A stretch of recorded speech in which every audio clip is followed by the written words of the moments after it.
বিশ্বনবী বললেন, খায়রুকুম মান তাআল্লামাল কুরআন ওয়া আল্লামা।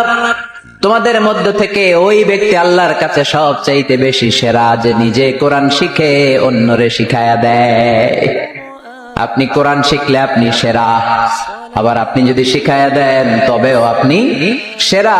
এজন্য কোরআন শিখানোর চেয়ে শ্রেষ্ঠ কাজ হয় না। আপনি যদি কাউরে শুধু সূরা ফাতিহাটা শিখান, কোন সূরা, ওই লোক যতবার জীবনে সূরা ফাতিহা পড়বে তার একটা পার্সেন্টেজ সওয়াব আমলনামায় আপনার আছে না নাই? আবার ওই লোক যদি কাউরে এই সূরা ফাতিহাটা শিখায়, আবার যারে শিখালে যদি আবার আরেকজনরে শিখায়, এভাবে যত জনকে শিখাবে প্রত্যেকের সওয়াব থেকে একটা পার্সেন্টেজ সওয়াব আপনার আমলনামায় দিয়ে দিবে কে? এজন্য কোরআন শিখবো, শিখাবো, শিখবো, শিখাবো।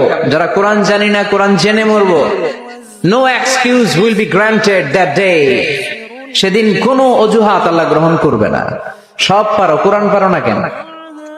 সবই তো পারো। হিন্দিতে কথা বলতে পারো, ইংরেজিতে কথা বলতে পারো, কোরআন পারলা না কেন? কোনো মাফ করবে আল্লাহ? না।